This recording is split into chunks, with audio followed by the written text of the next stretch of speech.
아빠, 나 합격했어. 의대 붙었어. 빗속의 묘지였습니다.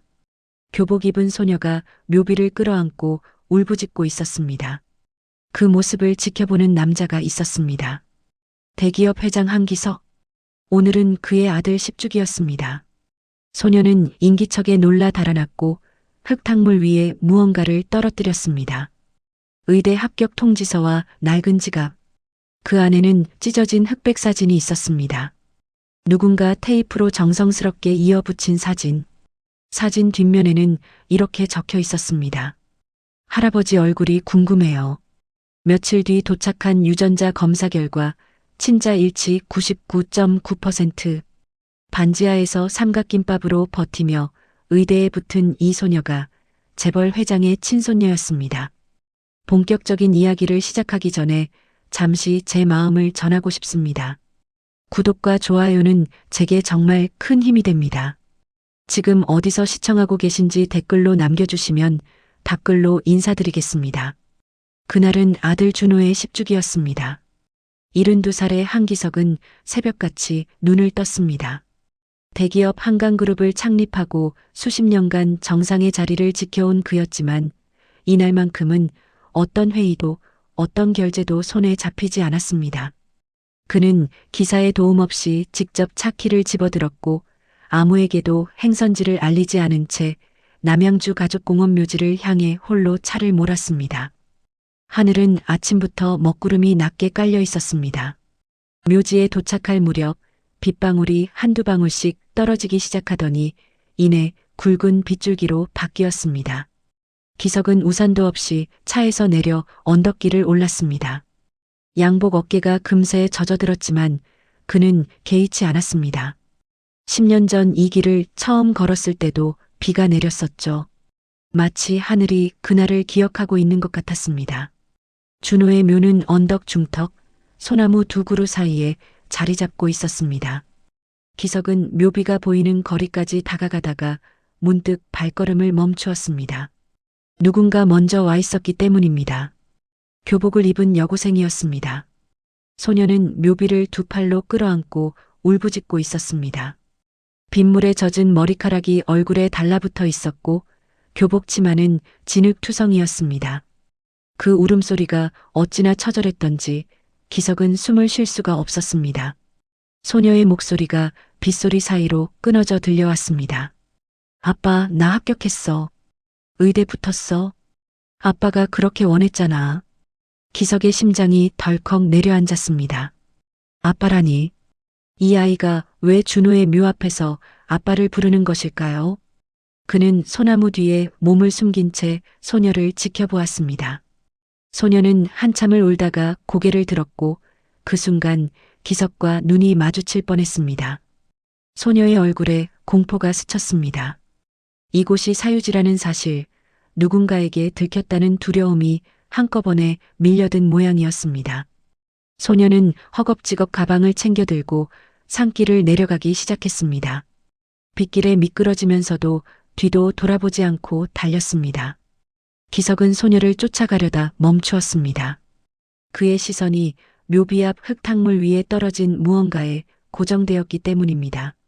낡은 지갑 하나와 접힌 서류 한 장이 빗물에 젖어가고 있었습니다.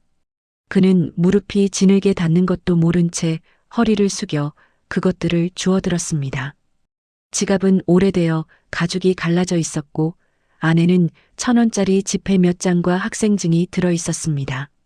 학생증에 적힌 이름은 윤지아, 인천의 어느 고등학교 3학년이라고 적혀 있었습니다. 서류를 펼쳐본 순간 기석의 손이 떨리기 시작했습니다. 한강국립대학교 의과대학 합격 통지서였습니다. 빨간 합격 도장이 선명하게 찍혀 있었고 수신인 이름에도 역시 윤지아라고 적혀 있었습니다. 그런데 지갑 안쪽 주머니에서 접힌 사진 한 장이 더 나왔습니다. 기석은 그 사진을 펼쳐들다가 그 자리에서 굳어버렸습니다. 흑백 사진이었습니다. 젊은 남자가 어린아이를 목마 태우고 환하게 웃고 있었습니다. 그 남자는 40년도 더 전의 자기 자신이었고 목마 위의 아이는 5살쯤 되어 보이는 준호였습니다. 사진 한가운데가 찢어져 있었지만 누군가 정성스럽게 테이프로 이어붙여 놓았습니다. 기석은 그 사진을 언제 찢었는지 기억하고 있었습니다. 준호가 집을 나가던 날 분노에 휩싸여 아들의 방에 있던 모든 사진을 찢어버렸었죠. 그런데 어떻게 이 사진이 이 소녀의 지갑 속에 들어있는 것일까요? 사진을 뒤집어 보니 연필로 쓴 글씨가 희미하게 남아 있었습니다. 어린아이의 삐뚤빼뚤한 글씨였습니다. 할아버지 얼굴이 궁금해요. 언젠가 만나고 싶어요. 기석의 눈앞이 흐려졌습니다. 빗물인지 눈물인지 알 수 없는 것이 뺨을 타고 흘러내렸습니다. 그는 사진과 합격 통지서를 가슴에 꼭 끌어안은 채 한참을 그 자리에 서 있었습니다. 준호에게 딸이 있었던 것입니다. 자신이 내쫓은 아들, 연락조차 끊어버린 그 아들에게 딸이 있었고 그 아이는 10년이 넘도록 아버지 묘에 혼자 찾아와 울고 있었던 것입니다. 얼굴도 본 적 없는 할아버지의 사진을 소중히 간직한 채로요. 기석은 자신이 얼마나 큰 죄를 지었는지 그제야 실감했습니다. 아들만 잃은 줄 알았는데 그게 아니었습니다. 손녀가 있었습니다. 자신의 피가 흐르는 아이가 어딘가에서 살아가고 있었습니다. 가난한 동네 고등학교를 다니면서 낡은 지갑에 1,000원짜리 몇 장을 넣고 다니면서 그러면서도 의대에 합격할 만큼 열심히 살아온 것입니다. 빗줄기가 더욱 거세졌습니다. 기석은 젖은 사진과 합격 통지서를 양복 안주머니에 조심스럽게 넣었습니다. 종이가 더 젖지 않도록 손으로 감싸 안으면서요. 윤지아. 그는 그 이름을 입술로 되뇌었습니다. 낯선 이름이었지만 이상하게도 가슴 한구석이 뜨거워졌습니다. 이 우연 같은 만남이 자신의 남은 인생을 어떻게 바꿔놓을지 그는 아직 알지 못했습니다. 다만 한 가지는 분명했습니다. 이대로 돌아설 수는 없다는 것. 이 아이를 찾아야 한다는 것. 그것만은 확실했습니다. 기석은 무거운 발걸음으로 산길을 내려왔습니다. 비에 젖은 양복이 몸에 달라붙었고 구두에는 진흙이 잔뜩 묻어 있었습니다. 하지만 그의 가슴 속에는 10년 만에 처음으로 무언가가 타오르기 시작했습니다. 그것이 희망인지 죄책감인지 아니면 둘 다인지는 아직 알 수 없었습니다. 차에 올라탄 기석은 한동안 시동을 걸지 못했습니다. 백미러에 비친 자신의 얼굴이 낯설게 느껴졌습니다. 주름진 얼굴, 희끗해진 머리카락, 그리고 젖은 눈가. 70평생을 살아오면서 이렇게 무력하게 느껴진 적이 있었던가요? 그는 안주머니에서 젖은 사진을 다시 꺼내 들었습니다. 테이프로 이어붙인 자국이 선명했습니다. 누군가 이 사진을 아주 소중하게 여겼다는 증거였습니다. 찢어진 조각을 하나하나 맞추어 다시 붙였을 그 손길이 느껴지는 듯 했습니다. 기석은 사진 속 자신의 얼굴을 들여다보았습니다. 40년 전의 자신은 아들을 목마 태우고 웃고 있었습니다. 그때는 행복했었죠. 그때는 가족이 무엇인지 알고 있었습니다. 언제부터 잘못된 것일까요? 언제부터 돈과 사업이 가족보다 중요해진 것일까요? 기석은 천천히 시동을 걸었습니다. 빗속을 뚫고 차가 움직이기 시작했습니다. 그는 서울 저택으로 돌아가면서 한 가지 결심을 했습니다. 윤지아를 찾겠다고. 무슨 수를 써서라도 찾아내겠다고. 그것이 아들에게 할 수 있는 마지막 도리이자 자신에게 남은 유일한 속죄의 길이라는 것을 그는 알고 있었습니다. 다음 날 아침 한기석의 대저택은 고요함 속에 잠겨 있었습니다. 수백 평짜리 저택 거실에는 수억 원짜리 샹들리에가 달려 있었고 바닥에는 이탈리아산 대리석이 깔려 있었습니다. 하지만 그 화려함이 무색하게도 식탁 위에는 물에 마른 밥 한 그릇과 젓갈 몇 점만이 덩그러니 놓여 있었습니다. 가사도우미가 차려놓고 간 아침상이었지만 따뜻한 국 한 그릇 없는 밥상은 어딘가 을씨년스러웠습니다. 기석은 숟가락을 들었다 놓았다를 반복하며 창밖을 바라보았습니다. 어젯밤 비가 그친 뒤로 하늘은 맑게 개어 있었지만 그의 마음속은 여전히 먹구름이 가득했습니다. 양복 안주머니에서 꺼내 말려둔 흑백 사진이 자꾸만 눈앞에 아른거렸습니다. 테이프로 이어 붙인 그 사진, 그리고 삐뚤빼뚤한 글씨로 쓴 할아버지 얼굴이 궁금해요라는 문장이요. 윤지아. 그 이름을 떠올릴 때마다 가슴 한쪽이 쿡쿡 쑤셔왔습니다. 그 아이가 정말 준호의 딸이라면 자신은 손녀를 10년 넘게 모른 척하고 살아온 셈이었습니다. 그때 현관문이 벌컥 열렸습니다. 기석은 고개를 돌렸고 익숙한 목소리가 거실을 가득 채웠습니다. 오빠, 우리 왔어요. 61살의 한미숙이었습니다. 기석의 여동생인 그녀는 값비싼 모피 코트를 걸치고 과일 바구니를 들고 들어왔습니다. 그 뒤로는 35살의 오상민이 따라 들어왔습니다. 미숙의 외아들이자 기석에게는 조카뻘 되는 사내였죠. 한때 아버지에게 물려받은 사업체를 운영했지만 몇 년 전 부도를 내고 지금은 빈둥거리며 어머니 등골이나 빼먹고 사는 처지였습니다. 아이고 오빠, 밥을 이렇게 드시면 어떡해요. 몸이 상하겠어요. 미숙은 과일 바구니를 식탁 위에 탁 올려놓으며 한숨을 쉬었습니다. 하지만 그 눈빛은 오빠의 건강을 걱정하는 것이라기보다는 마치 물건의 상태를 점검하듯 차갑게 훑어보는 느낌이었습니다. 기석은 대꾸하지 않았습니다. 숟가락을 내려놓고 물만 한 모금 마셨습니다. 어제가 준호 기일이었잖아요. 저도 가려고 했는데 갑자기 상민이 일이 생겨서요. 미숙은 자연스럽게 의자를 끌어당겨 앉았고 상민도 맞은편에 털썩 주저앉았습니다. 둘 다 묘지에 다녀온 흔적은 눈곱만큼도 없었습니다. 검은 상복은커녕 평소처럼 화려한 옷차림이었죠. 오빠, 그런데 말이에요. 미숙이 슬쩍 화제를 돌렸습니다. 기석은 그 순간 직감했습니다. 오늘도 돈 이야기구나 하고요. 상민이가 요즘 좋은 사업 아이템을 찾았거든요. 강남 쪽에 상가 하나가 나왔는데 지금 들어가면 정말 대박이래요. 상민이 어머니의 말을 받아 목소리를 높였습니다. 외삼촌, 이번엔 진짜 확실해요. 제가 예전에 실수한 거 알잖아요. 하지만 이번엔 달라요. 투자금만 좀 넣어주시면 3년 안에 2배로 불려드릴게요. 기석은 묵묵히 상민의 얼굴을 바라보았습니다. 몇 년 전 사업이 망했을 때도 똑같은 말을 했었죠. 그때도 이번엔 다르다고 했고 2배로 갚겠다고 했습니다.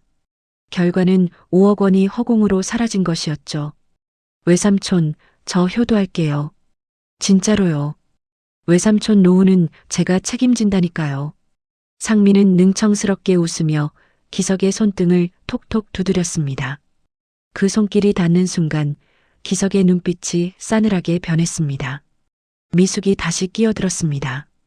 오빠, 생각해봐요. 준호도 살아있었으면 오빠 노후를 챙겼을 텐데 이제 그 아이가 없으니 상민이밖에 없잖아요. 상민이가 준호 몫까지 하겠다는데 그게 어디예요. 기석의 숟가락을 쥔 손에 힘이 들어갔습니다. 준호 몫이라고요. 죽은 아들의 이름을 팔아서 돈을 뜯어내려는 것이었습니다. 아들의 기일 다음 날 묘에 한번 찾아가지도 않은 사람들이 뻔뻔하게 앉아서 준호의 이름을 입에 올리고 있었습니다. 상민아. 기석이 낮은 목소리로 입을 열었습니다. 상민은 기대에 찬 눈으로 외삼촌을 바라보았습니다. 네, 외삼촌. 너 어제 어디 있었어? 네, 어제요? 준호 기일이었어. 너 묘에 갔었냐고 묻는 거야. 상민의 얼굴이 굳었습니다. 미숙이 얼른 말을 가로막았습니다. 오빠, 상민이가 바빠서 그랬어요. 다음에 갈 거야, 그치? 바빠서? 뭐가 바빠? 할 일도 없이 놀고 먹는 놈이 뭐가 바빠서 조카 묘에 한 번을 못 가? 기석의 목소리가 점점 커졌습니다. 오랜 세월 눌러왔던 분노가 끓어오르고 있었습니다. 오빠, 왜 이래요? 갑자기 왜 화를 내요? 화를 내냐고? 내가 지금 화를 안 내면 그게 이상한 거야. 기석은 숟가락을 식탁 위에 내리쳤습니다. 쨍그랑 소리가 넓은 거실에 울려 퍼졌습니다. 너희가 나한테 원하는 게 뭔지 다 알아. 돈이지. 처음부터 끝까지 돈 얘기야. 준호 기일에도 설날에도 추석에도 올 때마다 과일 바구니 하나 들고 와서는 억 단위로 뜯어가려고 하잖아. 미숙의 얼굴이 불그락푸르락해졌습니다. 오빠, 지금 나한테 그게 무슨 소리야? 내가 언제 돈 때문에 왔어? 나는 오빠 건강이 걱정돼서 온 거야. 걱정? 웃기지 마라. 너희 눈에는 내가 아니라 내 통장 잔고가 보이는 거 다 알아. 기석은 자리에서 벌떡 일어났습니다. 의자가 뒤로 밀리며 대리석 바닥에 긁히는 소리가 났습니다. 당장 나가. 둘 다 나가라고. 오빠, 다시는 이 집에 발도 들이지 마. 오늘부로 너희하고 인연 끊는다. 상민이 뒤늦게 사태의 심각성을 깨달았는지 급하게 말했습니다. 외삼촌, 제가 잘못했어요. 한 번만 봐주세요. 꺼져. 보기 싫으니까 당장 꺼지라고. 기석의 고함이 저택 전체를 뒤흔들었습니다. 미숙과 상민은 창백한 얼굴로 서로를 바라보다가 결국 과일 바구니도 챙기지 못한 채 허둥지둥 현관을 빠져나갔습니다. 고요가 찾아왔습니다. 하지만 기석의 가슴은 여전히 요동치고 있었습니다. 관자놀이가 지끈거렸고 심장이 불규칙하게 뛰었습니다. 그는 떨리는 손으로 약통을 열어 혈압약 2알을 꺼내 물과 함께 삼켰습니다. 약을 먹고도 한참이 지나서야 숨이 고르게 돌아왔습니다. 기석은 창가에 서서 멀어지는 미숙의 차를 바라보았습니다. 그리고 문득 지하 주차장에 세워둔 차 한 대가 떠올랐습니다. 25년 전 준호가 첫 월급을 타서 사준 구형 승용차였습니다. 아버지가 직접 운전하시라며 부끄러워하면서도 기뻐하던 아들의 얼굴이 선명하게 떠올랐습니다. 그 차는 지금도 지하 주차장 한 구석에 먼지를 덮어쓴 채 서 있었습니다. 기석은 아끼는 물건처럼 가끔 시동만 걸어두었을 뿐 거의 타지 않았습니다. 기석은 지하로 내려갔습니다. 커버를 벗기자 25년 된 차가 모습을 드러냈습니다. 낡았지만 깨끗하게 관리된 차체가 희미한 조명 아래 빛났습니다. 그는 운전석에 올라 시동을 걸었습니다. 엔진이 한두 번 헛돌더니 이내 부드럽게 돌아가기 시작했습니다. 핸들을 잡는 순간 기석은 자신이 평생 쌓아 올린 빌딩과 숫자들이 아무 의미 없게 느껴졌습니다. 수백억 원의 재산이 있어도 함께 밥 먹을 가족이 없으면 무슨 소용일까요? 화려한 저택에 살아도 따뜻한 국 한 그릇 끓여주는 사람이 없으면 그게 집일까요? 기석은 차를 몰아 대문을 빠져나갔습니다. 목적지는 정해져 있었습니다. 다시 남양주로 그 묘지로 가야 했습니다. 어제 만난 그 소녀가 정말 누구인지 직접 확인해야 했습니다. 잃어버린 가족에게 돌아가야 한다는 늦은 결심이 비로소 가슴 깊이 자리 잡기 시작했습니다. 저택으로 돌아온 기석은 서재로 곧장 향했습니다. 그는 양복 안주머니에서 젖은 합격 통지서와 흑백 사진을 조심스럽게 꺼냈습니다. 책상 위에 깨끗한 수건을 깔고 그 위에 종이들을 하나씩 펼쳐 놓았습니다. 종이가 찢어질까봐 손끝에 힘을 빼고 천천히, 아주 천천히 움직였습니다. 합격 통지서는 빗물에 젖어 글씨가 조금 번져 있었지만 핵심 내용은 읽을 수 있었습니다. 한강국립대학교 의과대학 수시 합격, 수신인 윤지아. 기석은 그 이름을 손가락으로 따라가며 몇 번이고 되뇌었습니다. 흑백 사진은 더 조심스럽게 다루어야 했습니다. 오래된 인화지가 물을 머금어 연약해져 있었거든요. 기석은 사진을 수건 위에 눕혀두고 테이프로 이어붙인 자국을 손끝으로 어루만졌습니다. 누군가 찢어진 조각을 하나하나 맞추어 붙였을 것입니다. 그 정성이 느껴져 가슴이 먹먹해졌습니다. 사진 뒷면의 글씨도 다시 읽어보았습니다. 할아버지 얼굴이 궁금해요. 언젠가 만나고 싶어요. 어린아이의 삐뚤빼뚤한 글씨였습니다. 아마 초등학교 저학년쯤 되었을 때 쓴 것 같았습니다. 이 아이는 얼굴도 모르는 할아버지를 그리워하며 자랐던 것입니다. 기석은 더 이상 혼자 힘으로는 안 되겠다고 판단했습니다. 그는 전화기를 들어 비서실장 정혜성을 호출했습니다. 혜성 씨, 지금 당장 집으로 와요. 30분도 채 되지 않아 정혜성이 도착했습니다. 52살의 비서실장은 20년 넘게 기석 곁에서 일해온 사람이었습니다. 회사의 기밀부터 집안의 대소사까지 기석이 가장 신뢰하는 측근이었죠. 회장님, 무슨 일이십니까? 혜성은 서재로 들어서며 조심스럽게 물었습니다. 기석의 표정이 평소와 달랐기 때문입니다. 무언가 단단히 결심한 사람의 얼굴이었습니다. 이것 좀 봐요. 기석은 책상 위에 합격 통지서와 사진을 가리켰습니다. 혜성은 서류를 살펴보다가 눈을 크게 떴습니다. 이건 도련님 사진 아닙니까? 맞아. 준호야. 그리고 저 젊은 남자가 나고. 그런데 이 합격 통지서는요? 윤지아라는 아이 거야. 어제 준호 묘에서 주웠어. 기석은 어제 있었던 일을 간략하게 설명했습니다. 비오는 묘지에서 울고 있던 소녀, 허겁지겁 달아나며 떨어뜨린 지갑과 서류, 그리고 그 안에서 발견한 사진과 합격 통지서까지. 혜성의 얼굴이 점점 굳어졌습니다. 회장님, 혹시 이 아이가? 그래. 준호 딸일지도 몰라. 아니, 거의 확실해. 기석은 단호하게 말했습니다. 이 아이를 찾아야 해. 윤지아라는 이름, 한강국립대 의대 합격자, 인천 쪽 고등학교. 이 정보만 있으면 찾을 수 있겠지? 물론입니다. 며칠만 주시면 반드시 찾아내겠습니다. 혜성은 합격 통지서를 사진으로 찍어두고 서재를 나섰습니다. 기석은 그가 떠난 뒤에도 한참 동안 사진을 바라보았습니다. 사흘 뒤 정혜성이 두툼한 서류 봉투를 들고 다시 찾아왔습니다. 찾았습니다, 회장님. 기석은 떨리는 손으로 봉투를 받아들었습니다. 안에는 윤지아에 대한 상세한 보고서가 들어 있었습니다. 대학 합격자 명단, 주민등록정보, 가족관계증명서, 거주지 주소, 심지어 최근 사진까지.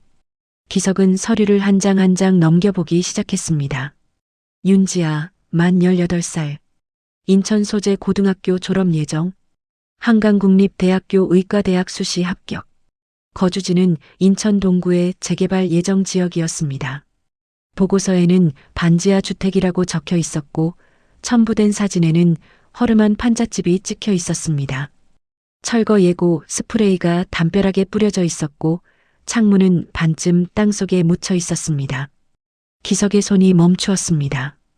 다음 장에 가족관계가 정리되어 있었습니다. 부한준호, 2015년 사망, 교통사고. 기석은 그 줄을 읽는 순간 숨이 막혔습니다. 아들이 교통사고로 죽었다는 사실을 처음 알았을 때의 충격이 다시 밀려왔습니다. 모 윤서영, 2021년 사망, 지병 및 생활고. 기석의 눈이 그 문장에서 멈추었습니다. 며느리도 죽었다는 것입니다. 그것도 불과 4년 전에. 지병과 생활고라니. 그 말이 의미하는 바가 무엇인지 기석은 너무나 잘 알았습니다. 돈이 없어서 제대로 치료를 받지 못했다는 뜻이었습니다. 보고서는 계속되었습니다. 현재 외조모 노순덕과 동거 중.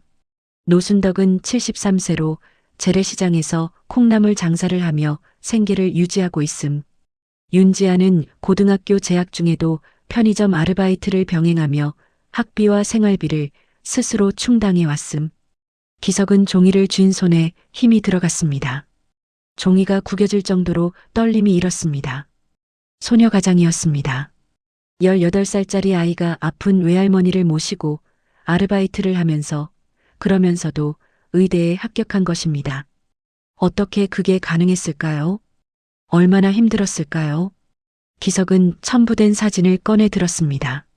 학생증 사진을 확대한 것이었습니다.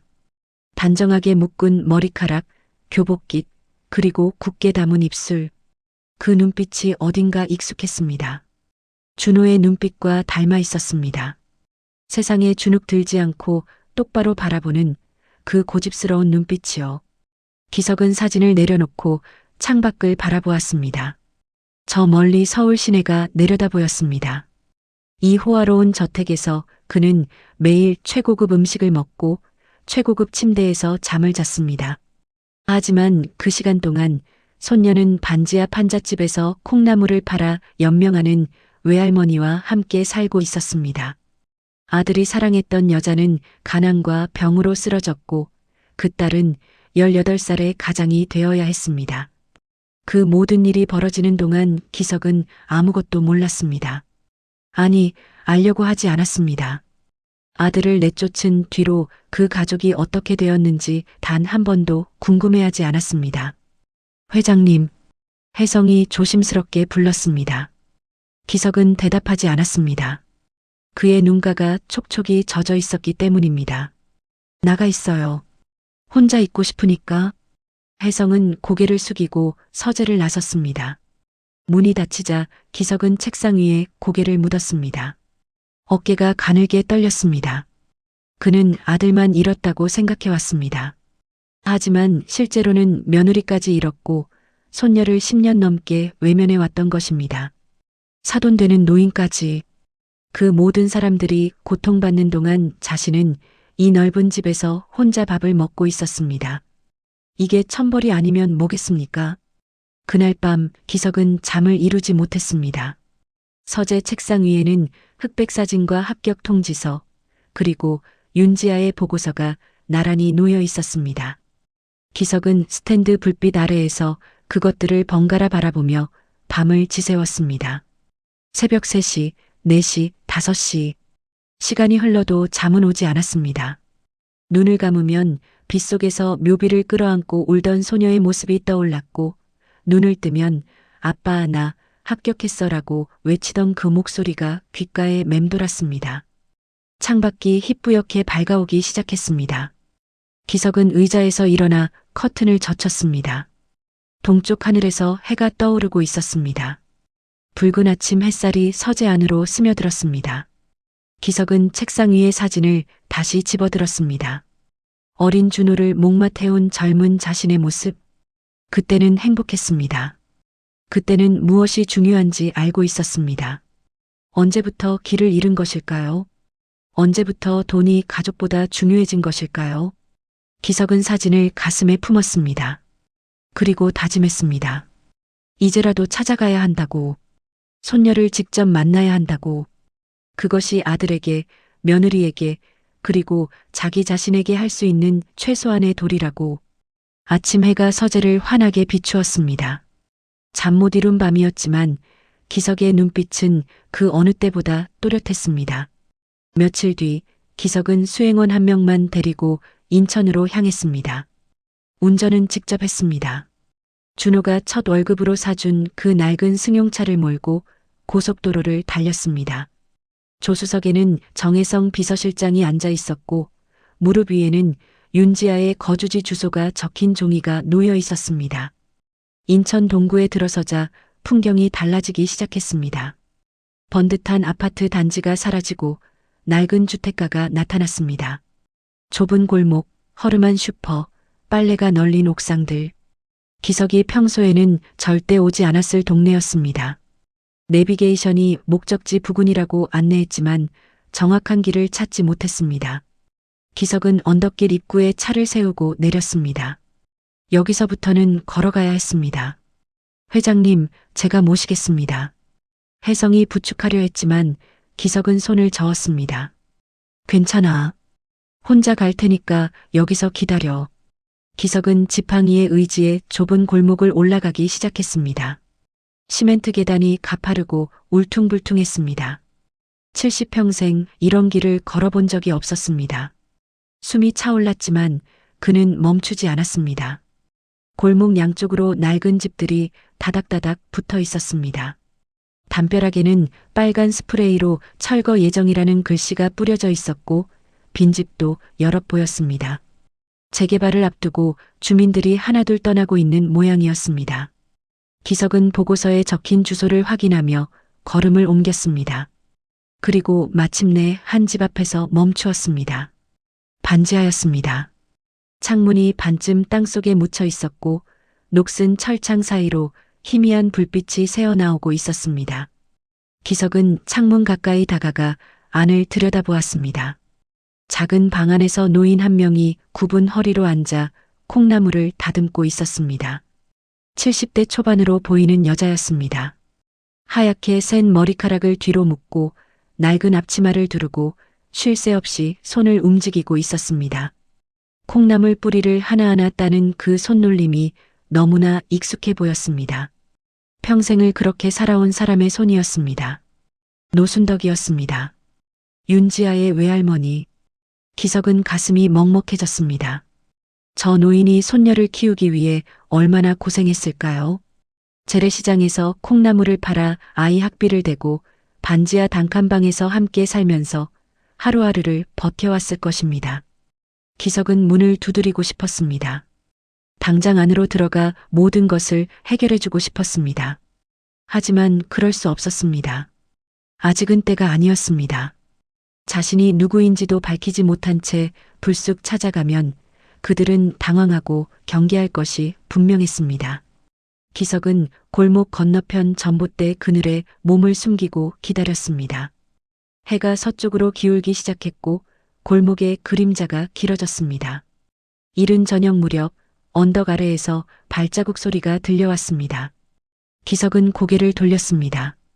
교복을 입은 소녀가 숨을 헐떡이며 골목을 뛰어 올라오고 있었습니다. 윤지아였습니다. 묘지에서 보았던 그 소녀. 교복 치마가 바람에 펄럭였고 가방끈을 양손으로 움켜쥔 채 헐레벌떡 달려오고 있었습니다. 지각이라도 한 듯 다급한 표정이었습니다. 지아는 반지하 집 앞을 스쳐 지나갔습니다. 집에 들어가지 않고 그대로 골목 끝으로 향했습니다. 기석은 조심스럽게 그 뒤를 따랐습니다. 골목을 빠져나가자 작은 편의점이 나타났습니다. 지아는 편의점 문을 밀고 들어갔고 잠시 뒤 앞치마를 두르고 계산대 뒤에 섰습니다. 아르바이트였습니다. 기석은 편의점 맞은편 버스 정류장 벤치에 앉았습니다. 거기서 유리창 너머로 지아를 지켜볼 수 있었습니다. 지아는 손님 한 명 한 명에게 깊이 허리를 숙여 인사했습니다. 물건을 계산하고 봉투에 담아주고 다시 인사하고 그 동작이 기계처럼 정확하면서도 정성이 담겨 있었습니다. 아르바이트생이 아니라 주인처럼 일하는 모습이었습니다. 손님이 끊긴 틈이 생겼습니다. 지아는 재빨리 진열대로 가더니 삼각김밥 하나를 집어들었습니다. 유통기한 스티커를 확인하는 모습이 보였습니다. 아마 유통기한이 임박해서 폐기 직전인 것을 고른 모양이었습니다. 지아는 계산대 아래에 쪼그리고 앉아 삼각김밥을 먹기 시작했습니다. 허겁지겁 베어 물면서도 다른 한 손에는 단어장을 펼쳐들고 있었습니다. 밥을 먹으면서도 공부를 놓지 않는 것이었습니다. 기석의 코끝이 시큰해졌습니다. 저 아이가 어떻게 의대에 붙었는지 알 것 같았습니다. 남들이 밥 먹고 쉴 시간에도 단어 하나라도 더 외웠을 것입니다. 잠잘 시간을 줄여가며 문제집을 풀었을 것입니다. 그때 편의점 안쪽에서 중년 남자가 나타났습니다. 점장인 모양이었습니다. 그는 쪼그리고 앉아있는 지아를 보더니 인상을 찌푸렸습니다. 야, 뭐 하는 거야? 손님 오면 어쩌려고 그러고 앉아있어? 지아가 화들짝 놀라 일어섰습니다. 죄송합니다. 죄송하면 다야? 바닥 좀 봐. 여기 얼룩 안 보여? 당장 닦아. 점장은 퉁명스럽게 걸레를 던졌습니다. 지아는 아무 말 없이 걸레를 집어들고 바닥을 닦기 시작했습니다. 무릎을 꿇고 양손으로 바닥을 문질렀습니다. 기석의 손에 쥔 지팡이가 미세하게 떨렸습니다. 당장 들어가서 그 점장 멱살을 잡고 싶었습니다. 하지만 참아야 했습니다. 지금 나서면 안 됩니다. 아직은요. 지아는 바닥을 다 닦고 나서야 다시 계산대로 돌아갔습니다. 그리고 아까 먹다 만 삼각김밥을 마저 먹었습니다. 이번에는 단어장 대신 창밖을 멍하니 바라보았습니다. 그 눈빛이 어찌나 쓸쓸해 보이던지 기석은 차마 시선을 떼지 못했습니다. 밤 9시가 넘어서야 지아의 근무가 끝났습니다. 지아는 앞치마를 벗고 가방을 챙겨 편의점을 나섰습니다. 그리고 가게 뒤편 쓰레기통 옆에 세워둔 음료수병 몇 개를 들고 골목으로 사라졌습니다. 아마 재활용품을 모아 파는 모양이었습니다. 기석은 지아가 사라진 뒤 편의점 뒤편으로 갔습니다. 쓰레기통 옆에 버려진 음료수 병들이 여럿 있었습니다. 그는 주위를 살피고 나서 지아가 마시다 남긴 듯한 병 하나를 조심스럽게 집어들었습니다. 유전자 검사를 위해서였습니다. 사진과 서류만으로는 부족했습니다. 법적으로 확실한 증거가 필요했습니다. 이 아이가 정말 준호의 딸인지 과학적으로 증명해야 했습니다. 기석은 음료수 병을 비닐봉지에 넣어 품에 안았습니다. 그리고 언덕길을 내려와 차로 돌아갔습니다. 혜성이 기다리고 있었습니다. 회장님, 얼굴이 안 좋으십니다. 괜찮으세요? 괜찮아. 이것 좀 봐요. 기석은 비닐봉지를 건넸습니다. 유전자 검사 의뢰해요. 나하고 대조해서 최대한 빨리. 혜성은 고개를 끄덕이며 봉지를 받아들었습니다. 무슨 상황인지 다 알고 있다는 표정이었습니다. 차가 출발했습니다. 기석은 조수석에 앉아 창밖을 바라보았습니다. 인천의 밤거리가 스쳐 지나갔습니다. 화려한 네온사인도 번듯한 빌딩도 없는 거리였습니다. 하지만 그 풍경이 오늘따라 유난히 선명하게 느껴졌습니다. 결과가 나오면 확실해질 것입니다. 하지만 기석은 이미 알고 있었습니다. 저 아이가 준호의 딸이라는 것을요. 그 눈빛이, 그 고집스러운 눈빛이 준호와 너무나 닮아 있었습니다. 세상에 휘둘리지 않고 똑바로 바라보는 그 당당한 눈빛이요. 그리고 무엇보다 아무리 힘들어도 포기하지 않는 그 근성이요. 기석은 창밖을 바라보며 중얼거렸습니다. 준호야, 기다려라. 내 딸, 내가 꼭 지켜줄게. 그 말이 차 안에 낮게 울렸습니다. 아무도 듣지 못했지만 기석의 마음속에는 단단한 결심이 자리 잡고 있었습니다. 유전자 검사 결과가 도착한 것은 일주일 뒤였습니다. 정혜성 비서실장이 밀봉된 서류 봉투를 들고 서재로 들어왔습니다. 기석은 책상 앞에 앉아 그 봉투를 한참 동안 바라보기만 했습니다. 손을 뻗으면 닿는 거리였지만 쉽게 열 수가 없었습니다. 이 안에 담긴 숫자 하나가 모든 것을 결정할 터였습니다. 회장님, 제가 열어드릴까요? 아니, 내가 직접 볼게. 기석은 떨리는 손으로 봉투를 집어들었습니다. 봉인을 뜯고 안에 든 서류를 꺼냈습니다. 하얀 종이 위에 검은 글씨가 빼곡히 적혀 있었습니다. 기석의 눈이 핵심 문장을 찾아 내려갔습니다. 친자관계 판정 일치. 일치 확률 99.9%. 기석의 손이 공중에서 멈추었습니다. 숨을 쉬는 것조차 잊은 듯 그는 그 숫자를 몇 번이고 다시 읽었습니다. 99.9%. 사실상 확정이었습니다. 윤지아는 한준호의 친딸이었습니다. 그리고 한기석의 친손녀였습니다. 기석은 서류를 책상 위에 내려놓고 두 손으로 얼굴을 감쌌습니다. 어깨가 가늘게 떨렸습니다. 기쁨인지 슬픔인지 안도인지 죄책감인지 뒤섞인 감정이 한꺼번에 밀려왔습니다. 회장님, 혜성씨, 박진호 변호사한테 연락해요. 지금 당장. 기석은 고개를 들었습니다. 눈가가 붉었지만 눈빛은 단호했습니다. 유원장 전면 수정해야 해요. 그리고 호적 정리, 상속 구조 변경, 전부 다 준비하라고 해요. 그날부터 한기석의 저택에는 변호사와 법무사, 세무사들이 드나들기 시작했습니다. 서류 작업이 밤낮 없이 진행되었습니다. 기석은 모든 일을 비밀리에 처리하려 했지만 저택에는 눈과 귀가 있었습니다. 가사도우미 중 한 명이 한미숙과 연결되어 있었습니다. 미숙은 오빠 집에 일하는 사람을 통해 오래전부터 정보를 빼내고 있었습니다. 변호사가 드나든다는 소식, 유원장을 수정한다는 이야기가 며칠 만에 미숙의 귀에 들어갔습니다. 뭐라고? 유원장을 바꾼다고? 미숙은 전화를 받자마자 얼굴이 하얗게 질렸습니다. 그래, 뭐라고 하던? 손녀? 무슨 손녀? 가사도우미가 전해준 정보는 충격적이었습니다.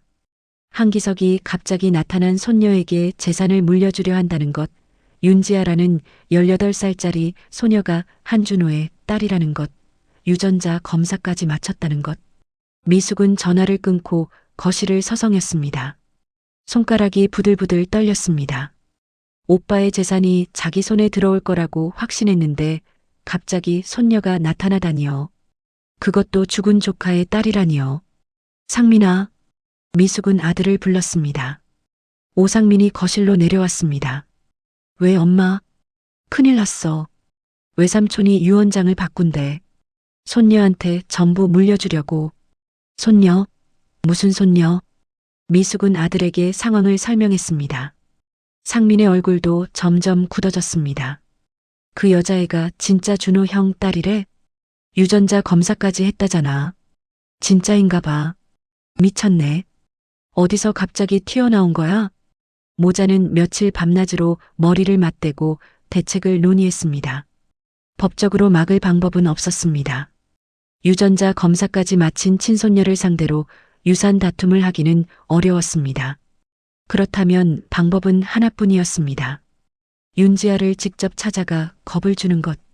어린 여자애가 무서워서 도망가게 만들면 상황이 달라질 수도 있었습니다. 내가 사람 좀 데려갈게. 엄마는 말만 하면 돼. 상민이 음흉한 웃음을 지었습니다. 미숙은 잠시 망설이다가 고개를 끄덕였습니다.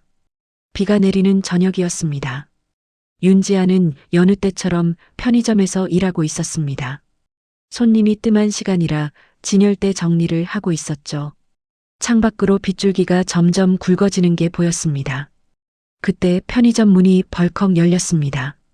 지아가 고개를 돌리자 모피 코트를 입은 중년 여자와 양복 차림의 젊은 남자가 들어오는 게 보였습니다. 그 뒤로 검은 옷을 입은 덩치 큰 사내 두 명이 따라 들어왔습니다. 어서 오세요. 지아는 반사적으로 인사를 했습니다. 하지만 뭔가 이상한 느낌이 들었습니다. 손님 같지 않았습니다. 상민이 문을 안에서 잠갔습니다. 철컥 소리가 났습니다. 미숙이 블라인드를 내렸습니다. 가게 안이 어두워졌습니다. 저기요, 손님. 무슨 일이세요? 지아의 목소리가 떨렸습니다. 본능적으로 위험을 감지한 것입니다. 미숙이 천천히 다가왔습니다. 그리고 지아의 얼굴을 위아래로 훑어보았습니다. 내가 윤지아지? 네. 어떻게 제 이름을? 시끄러워. 내가 묻는 말에만 대답해. 미숙의 목소리가 차갑게 가라앉았습니다. 너 요즘 어떤 노인네한테 접근했지? 돈 많은 영감한테 손녀인 척하고 사기치려고? 무슨 말씀이세요? 저는 그런 거. 닥쳐. 상민이 고함을 질렀습니다. 지아는 움찔하며 뒷걸음질 쳤습니다. 어디서 굴러먹던 년이 우리 집안 재산에 눈독을 들여? 내가 뭔데? 정말 무슨 말씀인지 모르겠어요. 저는 아무것도. 지아의 말이 끝나기도 전에 검은 옷을 입은 사내 하나가 다가와 지아의 머리채를 움켜쥐었습니다. 으악! 지아가 비명을 질렀습니다. 사내가 힘껏 잡아당기자 지아의 몸이 바닥으로 넘어졌습니다. 진열대에 부딪히면서 과자 봉지들이 우수수 쏟아졌습니다. 야, 똑바로 들어. 내가 한기석 회장 손녀라고. 웃기지 마.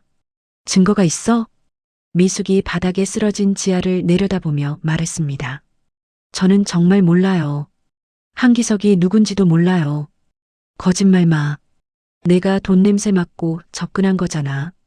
어디서 주워들은 거야? 누가 시킨 거야? 상민이 지아의 어깨를 발로 찼습니다. 지아의 입에서 신음이 터져나왔습니다. 제발요, 제발 그만해요. 지아는 바닥을 기며 도망치려 했지만 사내들이 앞을 막았습니다. 교복 블라우스가 찢어졌고 입술이 터져 피가 흘렀습니다. 오늘부터 이 동네에서 꺼져. 서울 근처에도 얼씬거리지 마. 알았어? 미숙이 지아의 턱을 움켜쥐며 말했습니다. 다시 우리 오빠 앞에 나타나면 그땐 진짜 죽어. 알아들어? 그때였습니다. 쾅! 편의점 유리문이 깨지는 소리가 났습니다. 밖에서 누군가 문을 발로 걷어찬 것입니다. 잠금 장치가 부서지며 문이 벌컥 열렸습니다. 빗속에서 한 남자가 들어왔습니다. 양복 어깨가 비에 젖어 있었고 한 손에는 서류 봉투를 들고 있었습니다. 한기석이었습니다. 기석은 편의점 안의 광경을 확인하는 순간 얼굴이 불그락푸르락해졌습니다. 바닥에 쓰러진 소녀, 찢어진 교복, 피 묻은 입술. 그리고 그 위에 군림하듯 서 있는 여동생과 조카. 니들이 지금 뭐라는 거야? 기석의 고함이 가게 전체를 뒤흔들었습니다. 그는 옆에 있던 진열대를 지팡이로 내리쳤습니다. 쨍그랑 소리와 함께 물건들이 바닥으로 쏟아졌습니다. 오, 오빠. 미숙의 얼굴이 하얗게 질렸습니다. 이게 무슨 짓이냐고. 어린애한테 이게 무슨 짓이야. 기석은 미숙을 밀치고 바닥에 쓰러진 지아에게 다가갔습니다. 지아는 겁에 질려 몸을 움츠리고 있었습니다. 기석은 무릎을 꿇고 지아의 어깨를 조심스럽게 잡았습니다. 괜찮아? 많이 다쳤어? 지아는 대답하지 못했습니다. 눈앞에서 벌어지는 상황을 이해할 수 없었습니다. 이 노인이 누구인지, 왜 자기를 구하러 온 것인지. 기석은 일어서며 서류 봉투에서 종이 한 장을 꺼냈습니다. 유전자 검사 결과서였습니다. 이게 뭔지 알아? 그는 종이를 미숙과 상민 앞에 들이밀었습니다. 친자 일치 확률 99.9%. 이 아이가 준호 딸이야. 내 손녀라고. 미숙의 입이 벌어졌습니다. 상민도 할 말을 잃었습니다. 너희가 감히 내 손녀한테 손을 대? 이게 사람이 할 짓이야? 기석의 목소리가 떨렸습니다. 분노와 함께 눈가에 눈물이 맺혔습니다. 오늘부터 이 아이는 내 손녀야. 한기석의 손녀. 누가 뭐래도. 기석은 유전자 검사 결과서를 바닥에 흩뿌렸습니다. 하얀 종이들이 흩어지며 미숙과 상민의 발밑에 떨어졌습니다. 꺼져. 다시는 내 앞에 나타나지 마. 미숙과 상민, 그리고 검은 옷의 사내들은 창백한 얼굴로 서로를 바라보다가 결국 편의점을 빠져나갔습니다. 빗속으로 사라지는 그들의 뒷모습을 기석은 차갑게 지켜보았습니다. 편의점 안에는 기석과 지아 둘만 남았습니다. 빗소리만이 가게를 채웠습니다. 기석은 다시 무릎을 꿇고 지아를 바라보았습니다. 지아의 눈에서 눈물이 흘러내리고 있었습니다. 할아버지가 누군지 이제 알겠니? 지아는 떨리는 목소리로 물었습니다. 당신이 정말 내 할아버지예요? 그래. 늦어서 미안하다. 정말 미안해. 기석의 눈에서도 눈물이 흘렀습니다. 70평생 이렇게 운 적이 있었던가요? 그는 손녀를 조심스럽게 안아 올렸습니다. 지아의 몸이 떨리고 있었습니다. 이제 괜찮아. 할아버지가 지켜줄게. 빗소리가 잦아들기 시작했습니다. 그리고 그 순간 10년 넘게 끊어졌던 혈연의 끈이 다시 이어지기 시작했습니다. 편의점 안에 정적이 흘렀습니다. 한미숙과 오상민이 사라진 뒤 남은 것은 빗소리뿐이었습니다. 기석은 바닥에 쓰러진 지아 곁에 무릎을 꿇은 채 한동안 움직이지 못했습니다. 지아의 찢어진 교복, 피 묻은 입술, 그리고 공포에 질린 눈동자. 그 모든 것이 기석의 가슴을 후벼 팠습니다. 괜찮아? 어디 많이 다쳤어? 기석은 떨리는 손으로 지아의 어깨를 살폈습니다. 지아는 대답하지 않았습니다. 눈앞에서 벌어진 일들을 소화하지 못한 채 멍하니 앉아 있었습니다. 기석은 젖은 양복 재킷을 벗어 지아의 어깨에 둘러주었습니다. 찢어진 블라우스를 가리기 위해서였습니다. 이제 걱정하지 마. 할아버지가 다 해결할 테니까. 기석은 지아의 손을 잡고 일으켜 세우려 했습니다. 우리 집으로 가자. 더 이상 이런 데서 고생 안 해도 돼. 할아버지 집에서 살면 돼. 그 순간 지아의 몸이 굳었습니다. 그리고 다음 순간 지아는 기석의 손을 거칠게 뿌리쳤습니다. 만지지 마세요. 지아의 목소리가 차갑게 가라앉았습니다. 기석은 당황해서 손을 멈추었습니다. 지아야, 왜 그래? 이거 치워요. 지아는 어깨에 걸쳐진 재킷을 벗어 바닥에 내던졌습니다. 기석의 얼굴에 당혹감이 스쳤습니다. 내가 뭘 잘못했니? 내 말 들어봐. 할아버지요? 지아의 목소리가 떨렸습니다. 하지만 그것은 두려움이 아니었습니다. 분노였습니다. 10년 넘게 가슴속에 묻어두었던 분노가 터져나오고 있었습니다. 지금 저한테 할아버지라고요? 이제 와서요? 지아는 바닥에서 일어섰습니다. 피 묻은 입술을 손등으로 닦으며 기석을 똑바로 바라보았습니다. 그 눈빛에는 감사 대신 원망이, 안도 대신 혐오가 담겨 있었습니다. 저 그날 기억해요. 아빠가 사고당한 날. 기석의 표정이 굳었습니다. 무슨 말이야? 아빠가 교통사고로 응급실에 실려갔을 때요. 저 8살이었어요. 지아의 목소리가 점점 높아졌습니다. 오래 참아왔던 말들이 둑이 터지듯 쏟아지기 시작했습니다. 엄마는 병원비가 없다고 울고 있었어요. 수술비가 3천만 원이래요. 우리한테는 그런 돈이 없었어요. 기석은 아무 말도 하지 못했습니다. 지아의 말 한마디 한마디가 가슴에 못처럼 박혔습니다. 그때 엄마가 저한테 그랬어요. 아빠 핸드폰에 할아버지 번호가 있을 거라고. 전화해보라고. 지아의 눈에서 눈물이 흘러내렸습니다. 하지만 그녀는 눈물을 닦지 않았습니다. 저 그날 전화했어요. 8살짜리가 떨리는 손으로 아빠 핸드폰에서 아버지라고 저장된 번호 찾아서 전화했어요. 기석의 얼굴이 하얗게 질려갔습니다. 무언가가 머릿속에서 희미하게 떠오르기 시작했습니다. 전화 받으셨잖아요.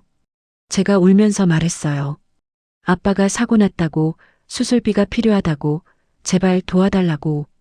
지아의 목소리가 갈라졌습니다. 근데 뭐라고 하셨는지 아세요? 기석은 대답하지 못했습니다. 아니, 대답할 수 없었습니다. 그 순간의 기억이 퍼즐 조각처럼 맞춰지기 시작했기 때문입니다. 지금 바빠. 이상한 전화 걸지 마. 지아가 기석의 말투를 흉내냈습니다. 그 목소리가 편의점 안에 차갑게 울렸습니다. 그리고 끊으셨어요. 아이가 울면서 아빠 살려달라고 하는데 스팸 전화 취급하면서 끊으셨어요. 기석의 다리에서 힘이 빠졌습니다. 그는 그 자리에서 주저앉았습니다. 기억이 돌아왔습니다. 10년 전 어느 날 회의 중에 걸려온 모르는 번호. 아이 울음소리. 짜증 섞인 목소리로 전화를 끊었던 자신. 그 아이가 지아였습니다. 아들이 죽어가는 응급실에서 수술비를 구하려고 전화를 걸었던 8살짜리 손녀였습니다. 그날 밤에 아빠 돌아가셨어요. 지아의 목소리가 잠겼습니다. 수술비 없어서 제때 수술 못 받고 그냥 그렇게 가셨어요. 기석은 바닥에 주저앉은 채 고개를 들 수 없었습니다. 눈앞이 캄캄해졌습니다. 아들의 마지막 기회를 자신이 끊어버린 것입니다. 그것도 손녀의 울음 섞인 부탁을 무시하고서요. 미안하다. 기석의 입에서 신음 같은 말이 흘러나왔습니다. 그때는 몰랐어. 정말 몰랐어. 그 전화가 내 전화인 줄. 몰랐다고요? 지아의 눈빛이 더욱 차가워졌습니다. 아들이 어떻게 사는지 관심도 없었으니까 모르셨겠죠. 손녀가 있는지도 몰랐으니까요. 미안해, 정말 미안해. 기석은 바닥에 이마를 대고 울기 시작했습니다. 어깨가 떨렸습니다. 70평생 이렇게 무너진 적이 없었습니다. 하지만 지아는 그런 기석을 냉정하게 내려다보았습니다. 그 전화 한 통이면 아빠 살 수 있었어요. 3천만 원이면 됐어요. 할아버지한테는 껌값이잖아요. 지아의 목소리에 독이 배어 있었습니다.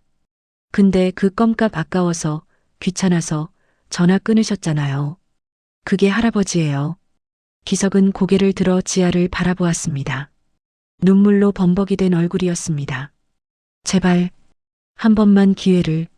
아빠한테는 기회 안 주셨잖아요. 지아는 돌아섰습니다. 저는 할아버지 필요 없어요. 지금까지도 혼자 살았고 앞으로도 혼자 살 거예요. 지아야. 기석이 손을 뻗었지만 지아는 뒤도 돌아보지 않았습니다.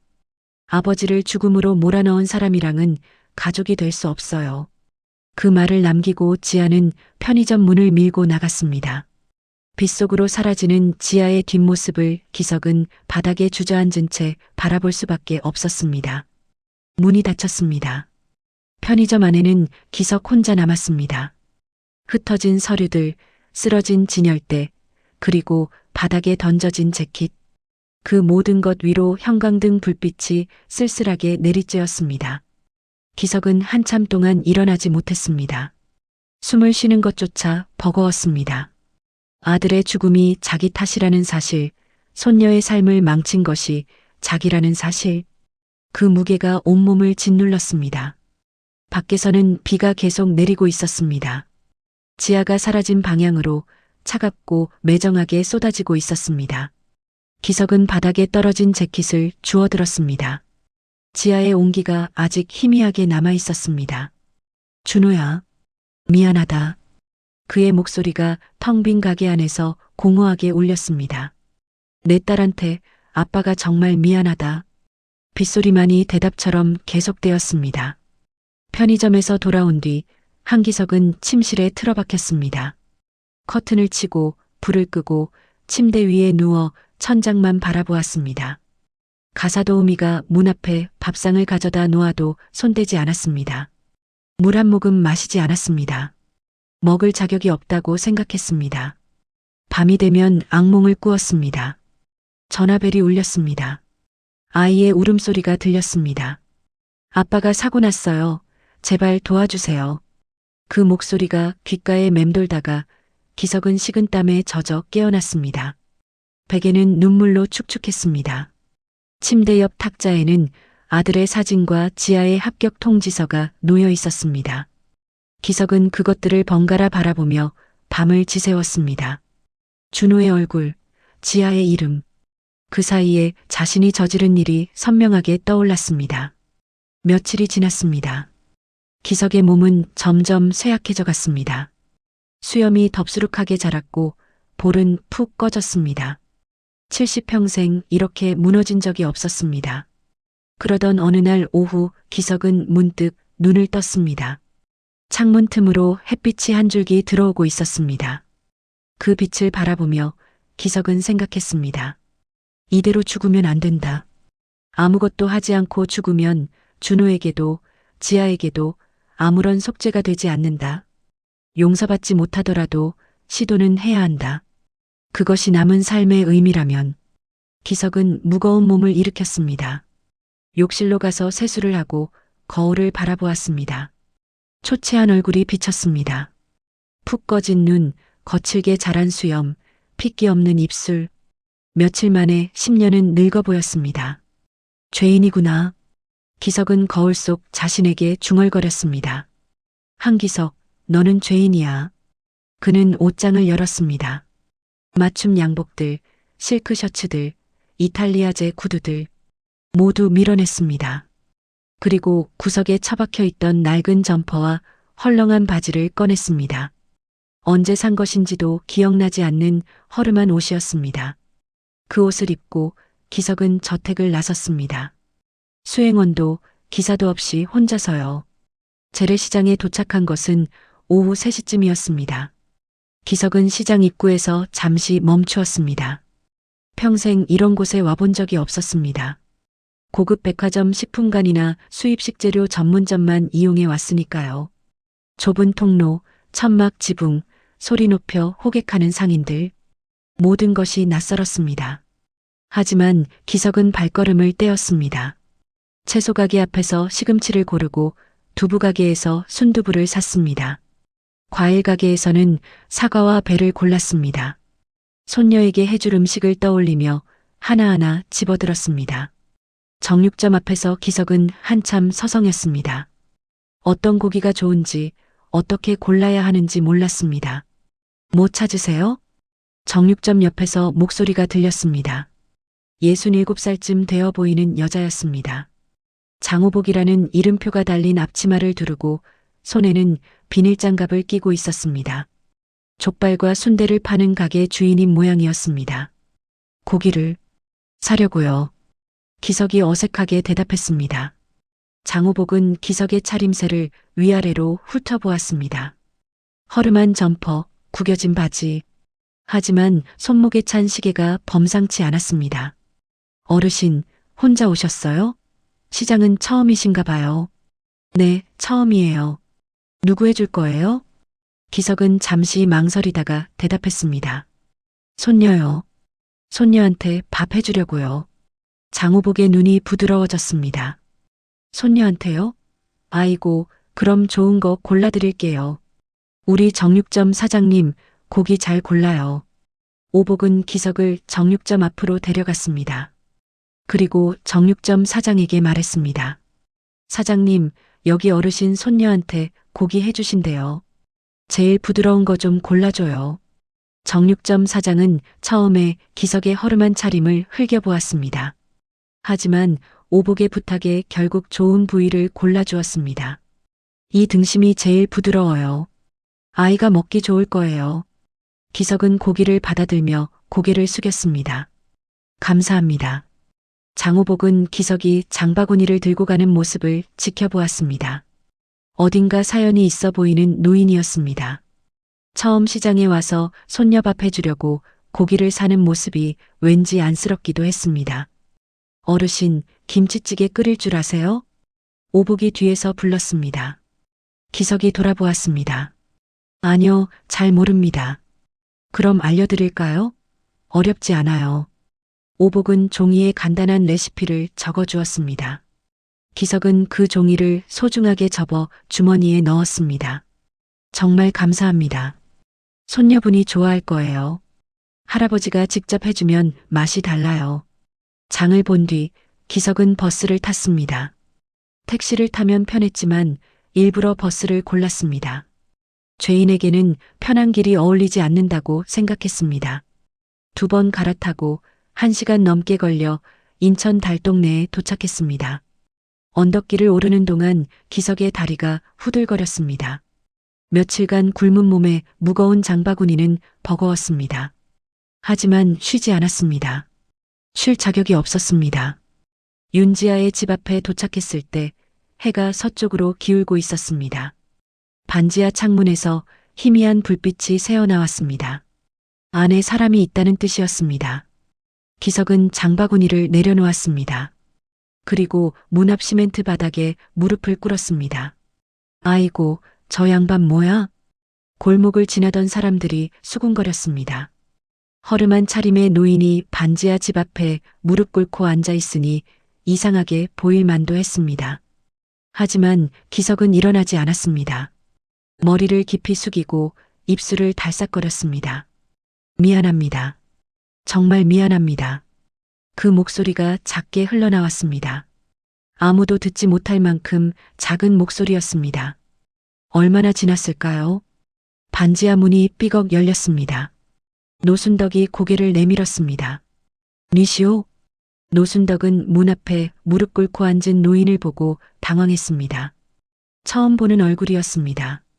저는 한기석이라고 합니다. 기석이 고개를 들었습니다. 눈가가 붉게 부어 있었습니다. 지아 할아버지입니다. 준호 아버지요. 노순덕의 얼굴이 굳어졌습니다. 그녀는 한기석이라는 이름을 알고 있었습니다. 사위가 살아생전에 한 번도 좋게 말한 적이 없는 이름. 딸의 시아버지였지만 한 번도 만난 적 없는 사람. 뭐하러 오셨소? 노순덕의 목소리가 차가웠습니다.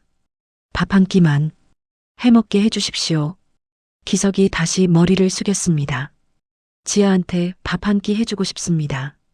제가 잘못한 거 압니다. 용서받을 자격 없는 거 압니다. 그래도 밥 한 끼만, 딱 한 끼만 해먹게 해주십시오. 노순덕은 한참 동안 말이 없었습니다. 무릎 꿇은 노인의 모습이 처량해 보였습니다.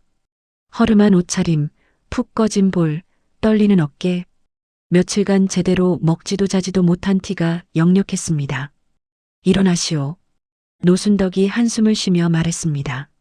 무릎 꿇는다고 다 용서되는 건 아니오. 하지만 밥 한 끼는 해먹어도 되겠소. 문이 조금 더 열렸습니다. 기석은 떨리는 다리로 일어나 장바구니를 들고 좁은 반지하 집 안으로 들어갔습니다. 방 한 칸짜리 반지하는 생각보다 더 작았습니다. 싱크대와 가스레인지가 한쪽 구석에 있었고 그 옆에 작은 밥상이 놓여 있었습니다. 기석은 장바구니에서 재료를 꺼내 싱크대 앞에 섰습니다. 쌀을 씻어야 했습니다. 하지만 어떻게 씻는지 몰랐습니다. 기석은 평생 밥을 지어본 적이 없었습니다. 가사도우미가 다 해주었으니까요. 이렇게 하시오. 노순덕이 다가와 시범을 보여주었습니다. 쌀을 물에 담그고 손으로 살살 저어 씻고 물을 버리고 다시 담그고 기석은 떨리는 손으로 그대로 따라했습니다. 국은 이렇게 끓이는 거요. 노순덕은 된장국 끓이는 법도 알려주었습니다. 무뚝뚝한 말투였지만 거부하지는 않았습니다. 1시간쯤 지나자 작은 밥상 위에 음식이 차려졌습니다. 갓 지은 쌀밥, 된장국, 고기구이, 시금치 나물. 완벽하지는 않았지만 기석이 처음으로 직접 만든 밥상이었습니다. 그때 문이 열리고 윤지아가 들어왔습니다. 외할머니 다녀와. 지아는 말을 멈추었습니다. 싱크대 앞에 서 있는 기석을 보았기 때문입니다. 왜 여기 있어요? 지아의 목소리가 날카로웠습니다. 지아야. 노순덕이 나섰습니다. 이 양반이 밥 해왔다. 직접 시장에서 장봐와서. 지아는 밥상을 바라보았습니다. 서툴게 차려진 음식들. 고기는 조금 탔고 된장국은 좀 짰을 것 같았습니다. 하지만 정성이 담겨 있다는 건 알 수 있었습니다. 앉아서 먹어. 노순덕이 말했습니다. 지아는 한참 망설이다가 결국 밥상 앞에 앉았습니다. 세 사람은 말없이 밥을 먹었습니다. 기석은 거의 먹지 않고 지아만 바라보았습니다. 지아가 밥을 한 숟가락 뜰 때마다 기석의 눈에서 눈물이 흘렀습니다. 밥그릇이 비워졌습니다. 지아는 숟가락을 내려놓고 한참 동안 아무 말도 하지 않았습니다. 그리고 아주 작은 목소리로 말했습니다. 감사합니다. 할아버지. 기석은 그 말을 듣는 순간 고개를 숙이고 소리 없이 울었습니다.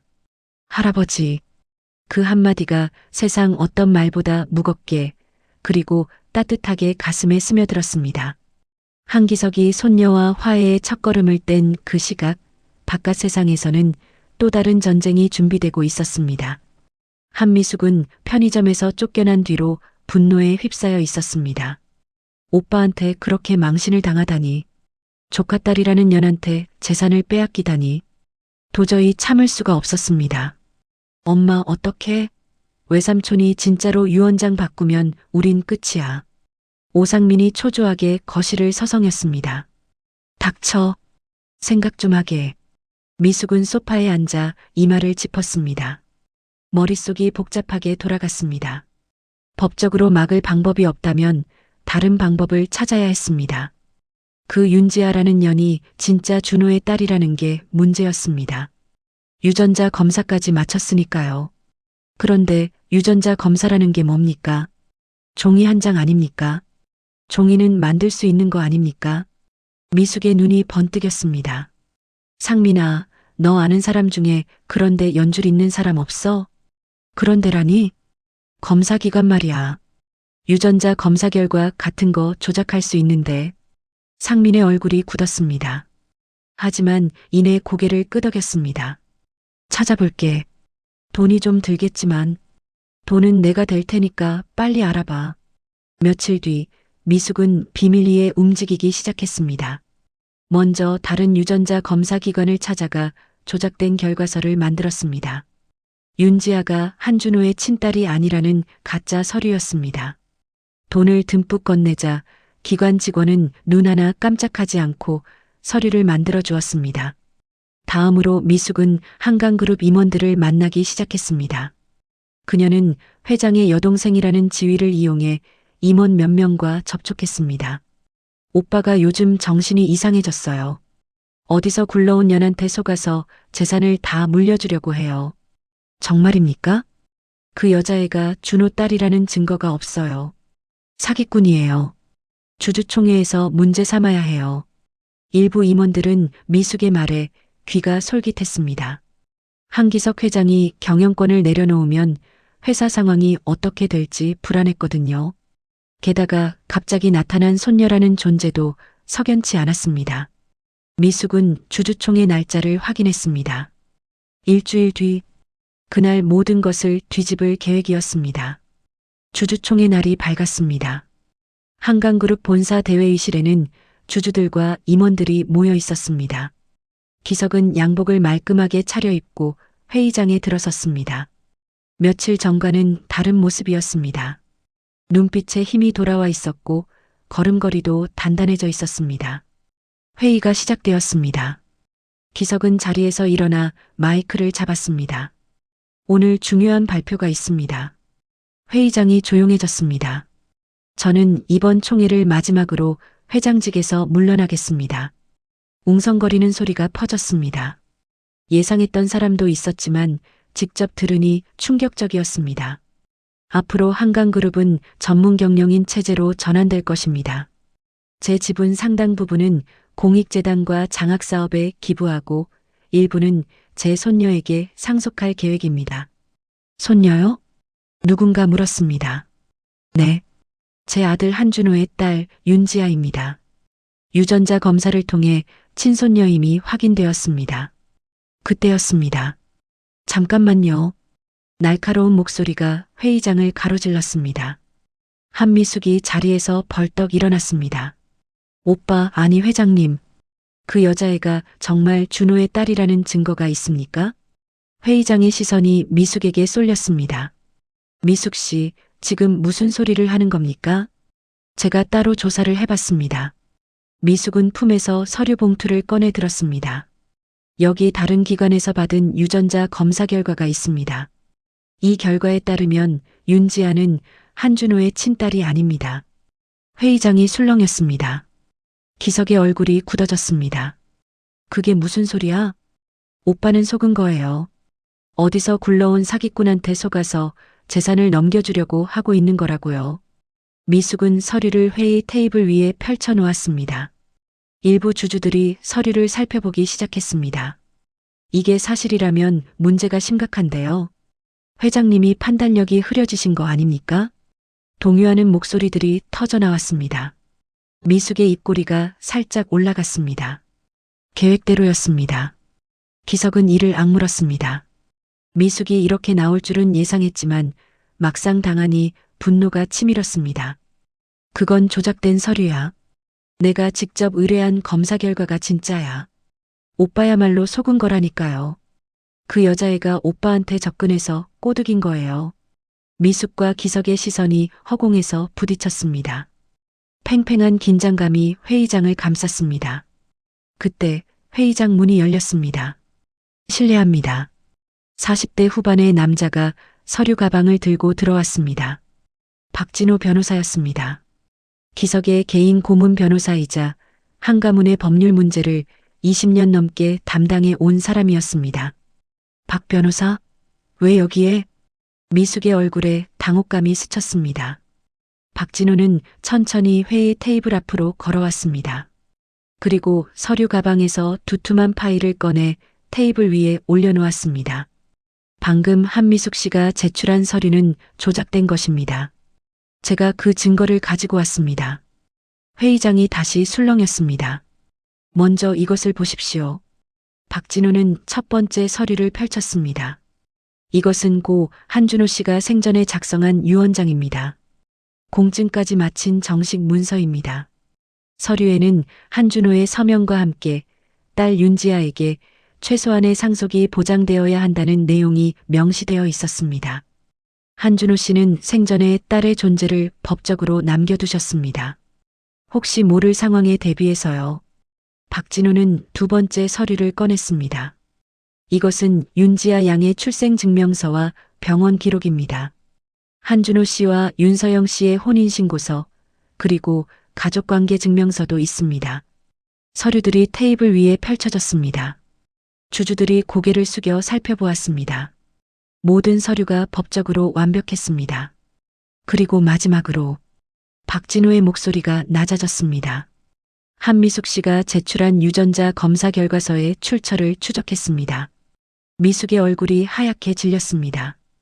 그 기관은 이미 여러 차례 서류 조작 혐의로 수사를 받은 곳입니다. 한미숙 씨가 거액을 건네고 가짜 서류를 만들었다는 정황이 확인되었습니다. 그건 미숙이 더듬거렸습니다. 박진우는 멈추지 않았습니다. 그뿐만이 아닙니다. 조사 과정에서 더 심각한 사실이 밝혀졌습니다. 그는 또 다른 서류를 꺼냈습니다. 10여 년 전 한미숙 씨는 조카 한준호 씨에게 과도한 보험 가입을 종용했습니다. 사망보험금 수억 원짜리 보험이었습니다. 회의장이 얼어붙었습니다. 당시 한준호 씨는 경제적으로 어려운 상황이었습니다. 한미숙 씨는 보험료를 대주겠다며 가입을 권유했고 수익자를 자신으로 지정하게 했습니다. 그건 준호가 원해서. 또한 한미숙 씨는 한준호 씨에게 사업 자금을 빌려주겠다고 약속해놓고 막판에 약속을 번복해 사업을 망하게 만든 정황도 있습니다. 박진호의 목소리가 회의장에 차갑게 울렸습니다. 한준호 씨가 벼랑 끝으로 내몰린 데에는 한미숙 씨의 역할이 컸습니다. 조카의 삶을 망가뜨리고 그 죽음으로 이익을 얻으려 했던 겁니다. 회의장이 술렁였습니다. 주주들과 임원들이 미숙을 바라보는 시선이 완전히 달라져 있었습니다. 저건 거짓말이에요. 다 거짓말이라고. 미숙이 소리쳤습니다. 하지만 아무도 그녀의 말을 듣지 않았습니다. 엄마, 나가자. 여기 더 있으면 안 돼. 오상민이 어머니의 팔을 잡았습니다. 미숙은 부들부들 떨면서도 결국 회의장을 빠져나갈 수밖에 없었습니다. 주주들과 임직원들의 싸늘한 시선이 그들의 등 뒤에 꽂혔습니다. 문이 닫혔습니다. 회의장에 잠시 침묵이 흘렀습니다. 기석이 천천히 자리에서 일어났습니다. 이제 아시겠습니까? 윤지아는 제 친손녀입니다. 의심의 여지가 없습니다. 주주들이 고개를 끄덕였습니다. 더 이상 반론을 제기하는 사람은 없었습니다. 저는 예정대로 회장직에서 물러나겠습니다. 그리고 제 손녀가 정당한 권리를 보장받을 수 있도록 법적 조치를 완료하겠습니다. 기석은 박진호를 바라보았습니다. 박진호가 조용히 고개를 숙였습니다. 회의는 순조롭게 마무리되었습니다. 기석은 회의장을 나서며 창밖을 바라보았습니다. 맑은 하늘이 펼쳐져 있었습니다. 이제 남은 것은 하나뿐이었습니다. 손녀와 함께 새로운 삶을 시작하는 것. 그것이 아들에게 할 수 있는 마지막 도리이자 자신에게 남은 유일한 속죄의 길이었습니다. 주주총회가 끝난 뒤 한기석은 본격적으로 정리에 들어갔습니다. 먼저 회장직에서 완전히 물러났습니다. 30년 넘게 지켜온 자리였지만 미련은 없었습니다. 오히려 어깨가 가벼워진 느낌이었습니다. 더 이상 숫자와 계약서에 매달릴 필요가 없었습니다. 이제 그에게 중요한 것은 오직 하나, 가족이었습니다. 지분 정리도 시작했습니다. 한강그룹 지분의 상당 부분을 저소득층 장학재단에 기부했습니다. 가난해서 공부를 못하는 아이들이 없도록 지아 같은 아이들이 학비 걱정 없이 꿈을 펼칠 수 있도록. 그것이 기석이 세운 재단의 목표였습니다. 남은 재산 중 일부는 윤지아와 노순덕을 위해 신탁으로 묶었습니다. 당장 큰 돈을 손에 쥐어주는 것보다 오랫동안 안정적으로 생활할 수 있게 하는 편이 낫다고 판단했습니다. 지아의 학비, 생활비, 그리고 노순덕의 노후 의료비까지 평생 걱정 없이 살 수 있을 만큼의 금액이었습니다. 화려한 대저택도 처분했습니다. 수백 평짜리 집에서 혼자 물에 마른 밥을 먹던 시절은 끝났습니다. 고급 승용차들도 정리했습니다. 준호가 첫 월급으로 사준 낡은 차 한 대만 남기고 모두 팔았습니다. 그리고 새 집을 구했습니다. 한강국립대학교 근처의 오래된 2층 단독주택이었습니다. 지은 지 40년은 된 듯한 집이었지만 구조가 튼튼하고 마당이 있었습니다. 작은 화단에는 이전 주인이 심어둔 장미와 국화가 자라고 있었습니다. 기석은 이 집을 보자마자 마음에 들었습니다. 화려하지 않았습니다. 대리석도 샹들리에도 없었습니다. 하지만 따뜻했습니다. 세 사람이 함께 살기에 딱 좋은 크기였습니다. 여기서 같이 살자. 기석이 지아와 노순덕에게 말했습니다. 두 사람은 처음에는 망설였습니다. 너무 큰 변화였으니까요. 하지만 결국 고개를 끄덕였습니다. 이사하는 날 기석은 직접 짐을 날랐습니다. 70이 넘은 나이에 상자를 들고 계단을 오르내렸습니다. 땀이 흘렀지만 그는 웃고 있었습니다. 할아버지, 제가 할게요. 무거워요. 지아가 상자를 빼앗으려 했습니다. 괜찮아. 할아버지가 할 수 있어. 기석은 고집을 부렸습니다. 지아는 한숨을 쉬면서도 미소를 지었습니다. 새 집에서의 생활이 시작되었습니다. 기석은 매일 새벽 5시에 일어났습니다. 회장 시절에도 일찍 일어났지만 그때는 회의 준비를 위해서였습니다. 이제는 달랐습니다. 손녀의 아침밥과 도시락을 준비하기 위해서였습니다. 문제는 요리 실력이었습니다. 기석은 평생 요리라고는 해본 적이 없었습니다. 쌀 씻는 법조차 노순덕에게 배워야 했으니까요. 그래서 기석은 재래시장으로 향했습니다. 처음 장을 보러 갔을 때 만났던 장우복을 찾아간 것입니다. 아이고, 그때 그 어르신이시네요? 오복은 기석을 알아보고 반갑게 맞았습니다. 저한테 요리 좀 가르쳐 주실 수 있겠습니까? 기석이 진지하게 물었습니다. 오복은 잠시 어리둥절한 표정을 짓다가 이내 환하게 웃었습니다. 아이고, 그럼요. 얼마든지요. 그날부터 기석은 오복의 요리 수업을 받기 시작했습니다. 김치찌개 끓이는 법, 된장국 끓이는 법, 계란말이 만드는 법. 하나하나 배워나갔습니다. 어르신, 불 조절이 중요해요. 너무 세면 타요. 이렇게요? 아이고, 그건 너무 약해요. 중불이에요, 중불. 오복은 참을성 있게 가르쳤습니다. 기석은 열심히 따라했습니다. 손에 대기도 하고 양념을 잘못 넣기도 했지만 포기하지 않았습니다. 며칠 뒤 기석은 처음으로 혼자서 미역국을 끓여보았습니다. 지아의 생일이 다가오고 있었기 때문입니다. 생일에는 미역국을 끓여줘야지. 기석은 새벽부터 부엌에 서서 미역을 불리고 소고기를 볶고 국물을 끓였습니다. 오복에게 배운 대로 했지만 뭔가 이상했습니다. 할아버지, 이거 너무 짜요. 아침 식탁에서 지아가 미역국을 한 숟가락 떠먹고 말했습니다. 그래. 기석이 당황해서 국을 맛보았습니다. 소금을 너무 많이 넣은 것이었습니다. 미안해. 할아버지가 아직 요리를 잘 못해서. 괜찮아요. 지아는 웃으며 미역국을 계속 먹었습니다. 할아버지가 끓여준 건 다 맛있어요. 그 말에 기석의 눈시울이 붉어졌습니다.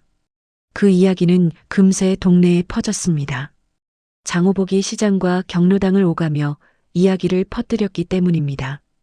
거기 새로 이사 온 어르신 있잖아요. 손녀한테 미역국 끓여주다가 소금을 잔뜩 넣었대요. 아이고, 그래서요? 근데 손녀가 그걸 다 먹었대요. 할아버지가 해준 건 다 맛있다면서. 세상에 요즘 그런 손녀가 어디 있어요. 할아버지도 대단하지. 그 나이에 요리 배우러 다니시고. 동네 사람들 사이에서 기석은 더 이상 대기업 회장이 아니었습니다. 그저 손녀에게 유난히 약한 할아버지로 알려졌습니다. 기석의 실수담은 계속 쌓여갔습니다. 계란 프라이를 태운 일, 밥을 질게 지은 일, 시금치 나물에 간장을 너무 많이 넣은 일. 하지만 지아는 그 모든 음식을 남김없이 먹었습니다. 할아버지, 계란 프라이는 약불에서 천천히 해야 해요. 그래, 다음엔 그렇게 해볼게. 제가 가르쳐 드릴게요. 이리 와보세요. 어느새 역할이 바뀌어 있었습니다. 손녀가 할아버지에게 요리를 가르치고 있었습니다. 기석은 그 시간이 좋았습니다. 손녀와 나란히 부엌에 서서 야채를 썰고 고기를 굽는 시간이요. 세 사람의 일상은 조금씩 자리를 잡아갔습니다. 아침이면 기석이 제일 먼저 일어나 밥을 지었습니다. 노순덕이 반찬을 만들고 지아가 식탁을 차렸습니다. 세 사람은 작은 밥상에 둘러앉아 함께 아침을 먹었습니다. 오늘 학교에서 뭐해? 기석이 물으면 지아가 대답했습니다. 오전에 해부학 수업 있고요. 오후에는 병원 실습이에요. 힘들지 않아? 아르바이트도 하면서. 괜찮아요. 이젠 예전만큼 무리 안 해도 되니까. 지아의 얼굴에 여유가 생겨 있었습니다. 예전에는 학비와 생활비를 벌기 위해 밤늦게까지 일해야 했지만 이제는 달랐습니다. 학업에 집중할 수 있게 되었습니다. 노순덕도 달라졌습니다. 더 이상 새벽부터 시장에 나가 콩나물을 팔지 않아도 되었습니다. 대신 작은 마당에서 화초를 가꾸고 동네 어르신들과 경로당에서 이야기를 나누었습니다. 굽어있던 허리가 조금씩 펴지는 것 같았습니다.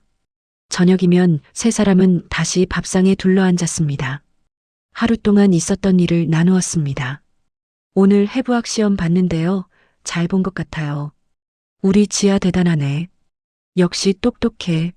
할아버지, 그건 너무 과장이에요. 과장 아니야. 할아버지 눈에는 우리 지아가 제일이야. 노순덕이 웃으며 끼어들었습니다. 할아버지가 손녀 자랑하는 건 약과야. 시장 가서도 경로당 가서도 온통 지아 얘기뿐이야. 아이고 사돈어른. 그건 비밀인데. 기석이 머쓱하게 웃었습니다.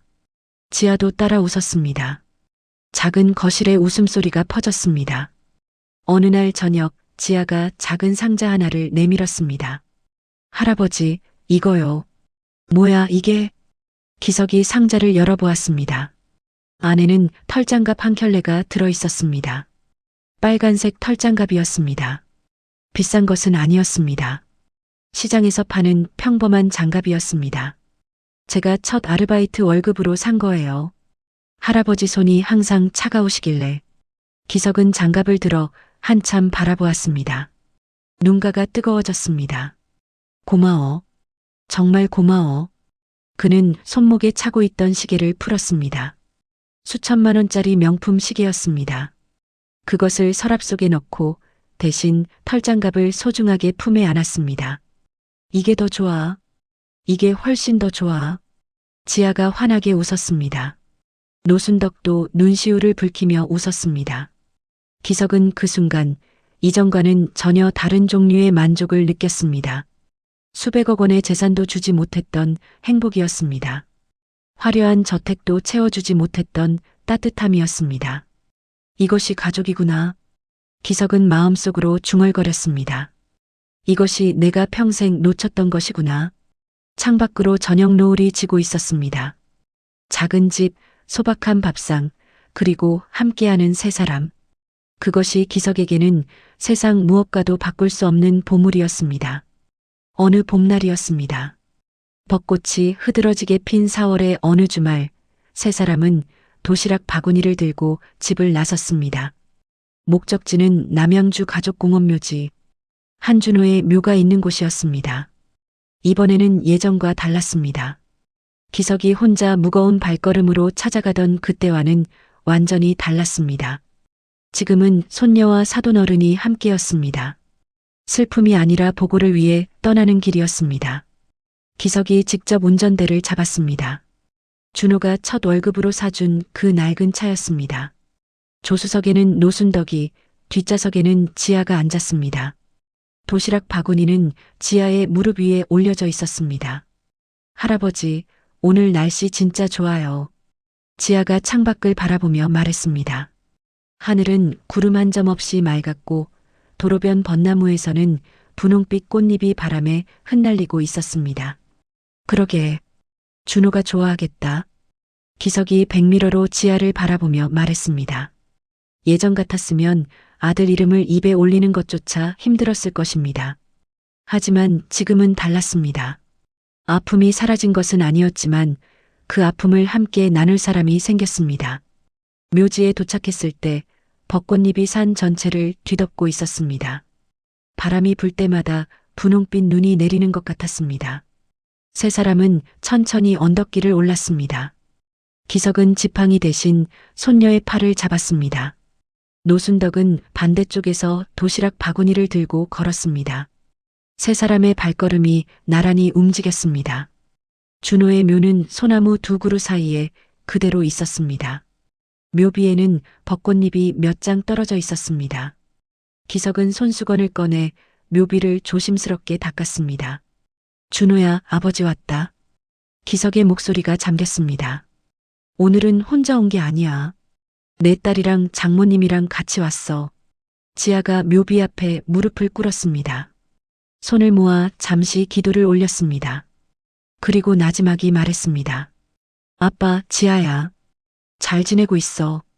노순덕도 묘비 앞에 섰습니다. 그녀의 눈가가 촉촉이 젖어 있었습니다. 사위 나야. 지아 외할머니. 이제야 데리고 왔어. 미안해. 세 사람은 묘비 앞에 돗자리를 펴고 앉았습니다. 도시락 바구니를 열자 기석이 직접 만든 음식들이 나왔습니다. 김밥, 계란말이, 불고기, 과일. 서툴지만 정성이 담긴 음식들이었습니다.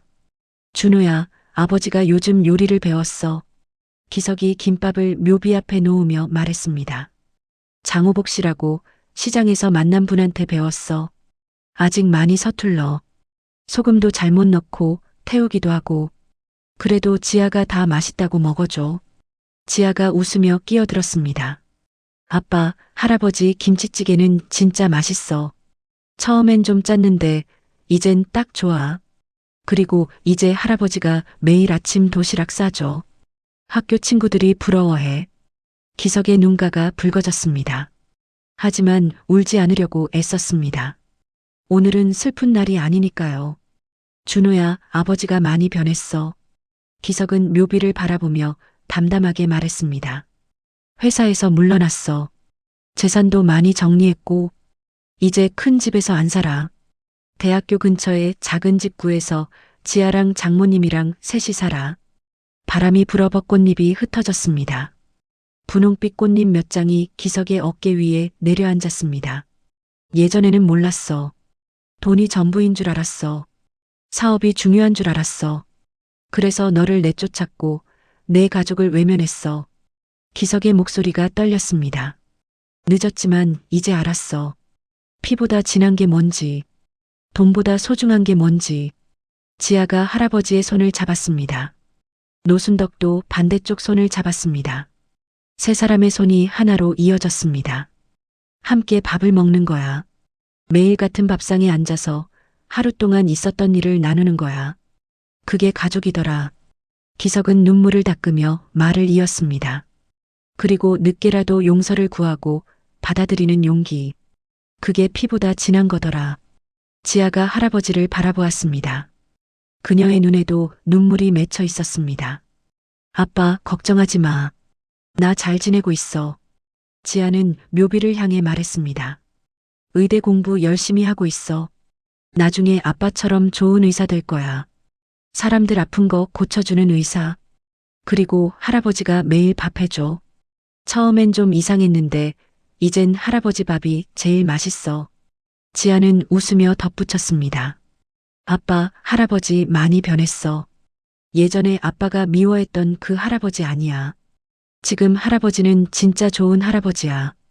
기석은 그 말을 듣고 고개를 숙였습니다. 눈물이 뺨을 타고 흘러내렸습니다. 노순덕이 나지막이 말했습니다. 사위, 내 딸 잘 자랐어. 훌륭하게 컸어. 내가 보면 자랑스러울 거야. 바람이 다시 불었습니다. 벚꽃잎이 묘비 위로 소복이 쌓였습니다. 마치 준호가 대답이라도 하듯 꽃잎이 햇빛에 반짝였습니다. 세 사람은 도시락을 나눠 먹었습니다. 김밥을 한 줄씩 먹고 과일을 나눠 먹었습니다. 예전 같았으면 상석과 말석을 가렸을 관계가 이제는 한 상에서 자연스럽게 섞여 있었습니다. 할아버지, 이거 맛있어요. 지아가 계란말이를 집어먹으며 말했습니다. 장호복 아주머니가 알려준 비법이야. 설탕 조금 넣으면 부드러워진대. 다음엔 저도 알려주세요. 저도 배우고 싶어요. 그래, 같이 만들자. 할아버지가 가르쳐 줄게. 노순덕이 웃으며 말했습니다. 이 양반이 요리 선생님이 다 됐네. 세상 참 많이 변했어. 세 사람의 웃음소리가 언덕에 퍼졌습니다. 벚꽃잎이 그 위로 흩어지며 춤을 추었습니다. 산길을 내려오는 길이었습니다. 기석은 양손에 지아와 노순덕의 손을 각각 잡고 걸었습니다. 세 사람의 손바닥에는 서로 다른 세월이 고스란히 느껴졌습니다. 기석의 손은 주름지고 거칠었습니다. 노순덕의 손은 콩나물을 다듬느라 굳은 살이 박여 있었습니다. 지아의 손은 젊고 부드러웠습니다. 하지만 그 온기는 한 방향으로 섞여들었습니다. 할아버지, 내년에도 올 거죠? 지아가 물었습니다. 그럼 매년 오자. 봄마다 와서 아빠한테 인사하자. 저 의사 되면 아빠한테 자랑할 거예요. 베개 입고 와서요. 그래, 그러자. 준호가 얼마나 좋아하겠어. 벚꽃잎이 세 사람의 머리 위로 흩어지며 떨어졌습니다. 분홍빛 꽃비가 내리는 산길이었습니다. 기석은 문득 발걸음을 멈추고 뒤를 돌아보았습니다. 언덕 위 소나무 두 그루 사이로 준호의 묘비가 작게 보였습니다. 벚꽃에 둘러싸여 평화로워 보였습니다. 준호야. 기석은 마음속으로 말했습니다. 내 딸 아버지가 지킬게. 끝까지 지켜줄게. 바람이 언덕에서 불어내려왔습니다. 마치 대답처럼 따뜻한 봄바람이었습니다. 기석은 다시 앞을 보았습니다. 지아와 노순덕이 기다리고 있었습니다. 할아버지, 빨리 와요. 집에 가서 저녁 준비해야죠. 알았어, 간다. 기석은 두 사람에게 다가가 다시 손을 잡았습니다. 이 길은 더 이상 후회의 장소가 아니었습니다. 새로운 삶을 향한 출발선이었습니다. 죄책감으로 무거웠던 발걸음이 이제는 가벼웠습니다. 함께 걷는 사람이 있으니까요. 피보다 짙은 것은 결국 함께 밥을 나눈 시간이었습니다. 돈보다 강한 것은 늦게라도 용서를 구하고 받아들이는 용기였습니다. 기석은 70평생 끝에 그것을 깨달았습니다. 늦었지만 너무 늦지는 않았습니다. 그렇게 한 가족은 늦은 봄 햇살 속으로 천천히 걸어나갔습니다. 벚꽃잎이 그들의 뒤에서 흩날리며 축복처럼 내려앉았습니다. 오늘의 이야기 어떠셨나요? 댓글에서 자유롭게 이야기해 주세요. 다음번에도 재밌는 이야기로 돌아오겠습니다. 감사합니다.